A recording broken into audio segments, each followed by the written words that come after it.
কি গো, কি করছো? হলো তোমার? কত সময় লাগবে? কাজ কাটা হয়ে গেল?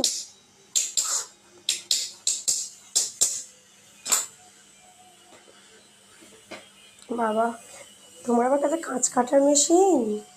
তুমি সব পারো নাকি? দেখো বন্ধুরা, আমার বর কিন্তু সমস্ত কাজ জানে। কাটা হয়ে গেল, দেখো। সমস্ত কাজ, আমার ঘরের কাজ সব আমার বরকে দিয়ে হয়ে যায়। মিস্ত্রি লাগে না। দোকান থেকে ফটো ফ্রেম কিনলে অনেক দাম বলছে, বলো। এত বড়টা তো অনেক দাম নেবে, প্রায় 2,500 টাকারও বেশি নেবে। এত বড় ফ্রেম প্রচুর দাম। হুম। আমার 20 টাকা শুধু ফটো লেগেছে।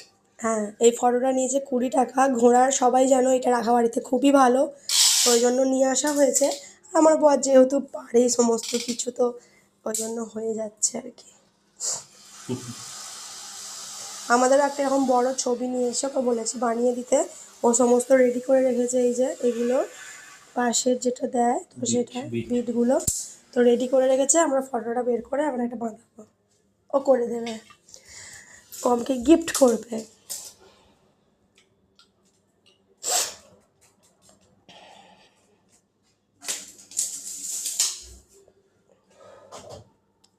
চলো রেডি করুক, তারপরে আবার দেখাচ্ছি। আরও কাটবে এদিকটাও?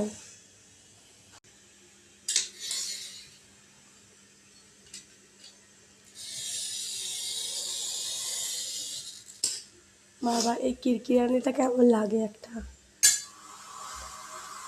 কাটে হিরে, আমার বরের কাছে হিরেও পাওয়া যায়।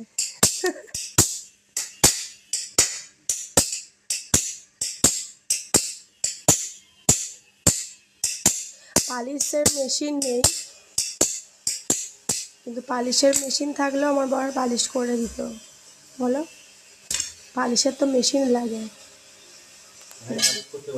পুরো সুন্দর একদম সোজা কাটা হয়েছে, কিন্তু একটুখানি বাঁকাও নয়। Good good. এইগুলোও এখানে রেডি হয়ে গেছে, এই যে। চলো ফুল হোক, তারপরে তোমাদের সাথে আবার শেয়ার করছি।